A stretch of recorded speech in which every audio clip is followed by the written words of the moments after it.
ये हुआ कि अगली एमपीसी थी वो जून में थी और आपातकाल में 2 दिन बैठक करके अचानक से ये फैसला लिया गया जिसने आज बाजार को भी चौंकाया, कारोबारियों को भी चौंकाया, सबको थोड़ा झटका लगा और शायद जो एंटिसिपेटेड था उससे थोड़ी ज्यादा ही ब्याज दर बढ़ती हुई नजर आई। सब 25 बेसिस पॉइंट की बात कर रहे थे। अनिल साहब, तो ऑल ऑफ सडन बीच में आके गवर्नर साहब को ये मीटिंग करनी पड़ी और फिर उसके बाद उनको इन ब्याज दरों में बढ़ोतरी का ऐलान करना पड़ा। अभी क्या ऐसा वक्त के कगार पर हम आके खड़े हैं जहां पर हम अगली पॉलिसी का इंतजार नहीं कर सकते थे? मतलब वो 10, 30, 35 दिन भी बड़े क्रूशियल होंगे और ये स्टेप लेना जरूरी था। विपिन जी, वो ये जो निर्णय था जो अचानक लिया है, अगर आप थोड़ा पीछे हटके देखें तो देश का कोई न्यूट्रल लेवल पे आर्थिक डॉक्टर अगर कोई है तो आरबीआई है। तो इनका जो रीडिंग है आर्थिक स्थिति कोई इन्फ्लुएंस में नहीं होता है। तो पिछले पॉलिसी और अगले पॉलिसी के बीच में इनको काफी एहसास हो गया कि इन्फ्लेशन का जो थ्रेट है, जो मतलब एक डर है, वो बढ़ता जा रहा है। क्योंकि एक पिछले पॉलिसी के टाइम पे एक उम्मीद थी कि यूक्रेन कॉन्फ्लिक्ट जो है वो ज्यादा नहीं चलेगा, बट अभी ऐसी कोई उम्मीद नहीं रख सकते। और इससे अभी जो जर्मनी ने जो बैन लगाया गैस और ऑयल पे रूस का, तो उससे अब ऑयल प्राइसेस पे और झटका पड़ेगा।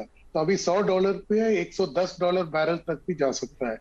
तो एंड एक्सटर्नली जो हमारा इन्फ्लेशन आ रहा है, फूड प्राइसेस और ऑयल प्राइसेस, अब इन दोनों पे भारत सरकार कुछ नहीं कर सकता है। तो ये जैसे मैंने कहा, आर्थिक डॉक्टर जो इस पे इलाज कर सकता है वो सिर्फ आरबीआई कर सकता है। तो उन्होंने रेट बढ़ा दिया। रेट बढ़ाने से, जैसे ठक्कर साहब ने अभी समझाया, तो ग्रोथ स्लो डाउन होगा। ग्रोथ स्लो डाउन होगा तो थोड़ा मंदी कम होगा ये इन्फ्लेशन पे। एंड इन्होंने पहले ज्यादा कर दिया है 40 बेसिस पॉइंट। जैसे ठक्कर साहब ने सही कहा, 100-120 पॉइंट तक बढ़ सकता है अगले साल में, लेकिन ज्यादा उन्होंने पहले ही कर दिया ताकि वो जो कहते हैं ना, क्योंकि एक महसूस होने लगा था सबको कि आरबीआई जो है पीछे है दुनिया में बाकी सेंट्रल बैंक से, और इसमें एक डर है कि इन्फ्लेशन का हाथ से काबू से निकल जाएगा। तो ये जो निर्णय है अचानक है, लेकिन इसकी बहुत जरूरी थी। जी, तो अतुल साहब, चाहे पेट्रोलियम प्रोडक्ट्स की बात करें, चाहे कमोडिटीज की बात करें, चाहे ईडेबल कमोडिटीज की बात करें, तमाम जगह जो प्रेशर आ रहा है महंगाई का, वो आ रहा है सप्लाई साइड पे। और जब आप रेट कट करते हैं तो ये इंपैक्ट करता है डिमांड साइड पे। तो क्या ये रेट कट महंगाई को वास्तव में उस तरीके से काबू ला पाएगा? देखिए, ये एक जर्नी है, ये एक यात्रा है। इन्फ्लेशन को काबू में करना है तो आपको सबसे पहले डिमांड को खत्म करना होगा, क्योंकि सप्लाई साइड आप अफेक्ट नहीं कर सकते। आरबीआई चाहे 20% भी इंटरेस्ट रेट बढ़ा दे, ना तो अपनी पेट्रोलियम की प्राइसेस कम होनी है, ना तो गेहूं की प्राइस कम होनी है, ना तो एडिबल ऑयल की प्राइस कम होनी है।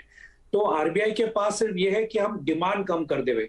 तो हमारी जो final private final consumption expenditure जिसको कहते हैं पीएफसीई, वो रिटेल कंजम्पशन को वो कम कर देगा। पहला उसका पड़ाव ये रहेगा।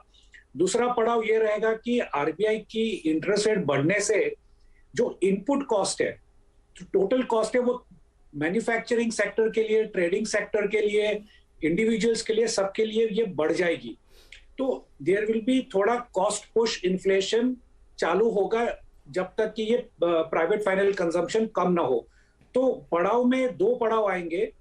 एक तो आपका कंजम्पशन कम हो जाएगा, लेकिन आपका एलिवेटेड इन्फ्लेशन रहेगा 4 से 6 महीने के लिए, और फाइनली आपका जीडीपी कम होगा, फिस्कल डेफिसिट वाइडन होगा। ये 4 से 6 महीने की जर्नी है, और अगर आरबीआई इसको अच्छी तरह से स्टीयर कर सकता है तो बहुत ही अच्छा है। लेकिन हमारा जो जीडीपी का आंकड़ा है, जो 7.2% आरबीआई खुद ने गए महीने ही कहा था, मेरे ख्याल से वो घट के 7% के नीचे डेफिनेटली आ जाएगा। और ये जो पड़ाव में बहुत सारा नुकसान होगा, बहुत सारा नुकसान जिसको झेलना पड़ेगा, वो टिपिकली इंडिविजुअल्स को होगा। अगर हम बैंक की ओवरऑल सिचुएशन देखें, आज की बैंक क्रेडिट की, तो लगभग 27% पर्सनल लोन्स हैं, इंडिविजुअल्स की लोन्स हैं। उसमें हम अगर माइक्रो फाइनेंस से अवेल की गई हुई अगर लोन्स डाल दें तो लगभग ये 30% का फिगर बनता है।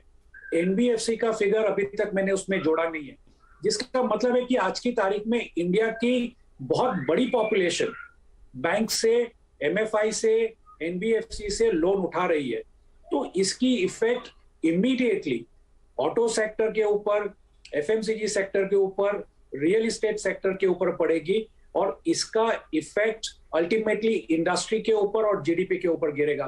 तो ओवरऑल अगर देखा जाए तो आरबीआई के पास शायद वेट एंड वॉच बेहतर रहता। ये थोड़ा सा दबाव में आके कि भाई दुनिया की सब सेंट्रल बैंक ने बढ़ा दिया है तो हम भी बढ़ा लेते हैं, इंडिया थोड़ा सा अगर अलग से हम बिहेव करते तो मेरे ख्याल से दोनों तरफ से हम बच जाते। मैं फिर से एक बार ध्यान दोहराऊंगा कि आरबीआई ने गए महीने क्या कहा था।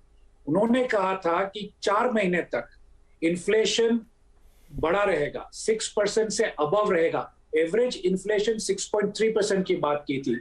तो सडनली इतना इमरजेंसी में स्टेप कैसे लिया, ये थोड़ा सा कंफ्यूजिंग मामला है मेरे हिसाब से। जी, तो जफर साहब हैं हमारे साथ और सिर्फ प्रवक्ता नहीं है भारतीय जनता पार्टी के, अर्थशास्त्र पे अच्छी गहरी पकड़ भी रखते हैं। जफर साहब, क्या सरकार की तरफ से दबाव बना, मतलब महंगाई आप जो आंच है उसकी अब वो सरकार तक पहुंच रही थी और आपकी तरफ से आरबीआई पे दबाव गया?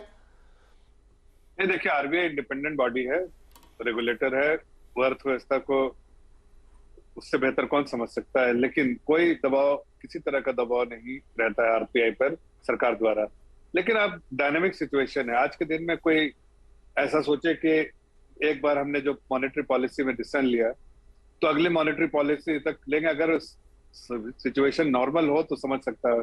जब आप क्राइसिस लाइक सिचुएशन है, यूक्रेन में डिसरप्टिव सिचुएशन है, अब जैसे आपने देखिए कई ऐसे फैसले लिए जा रहे हैं सरकारों द्वारा, अब रूस से गैस सप्लाई नहीं करेंगे यूरोप में, उससे कितना बड़ा पेट्रोलियम प्रोडक्ट पे असर पड़ेगा वो आपको भी अभी किसी ने कहा, बिल्कुल सही कहा।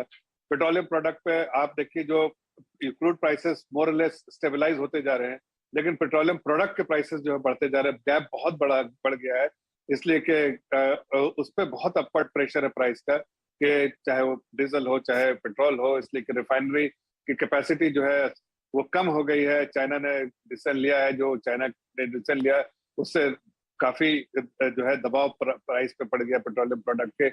आप एडिबल ऑयल में देखिए, अब जैसे पाम ऑयल है, जो फैसला लिया है पाम ऑयल के बारे में, अभी 28 अप्रैल से जो है प्राइसेस जो एक्सपोर्ट नहीं करेंगे, इंडोनेशिया ने जो फैसला लिया है।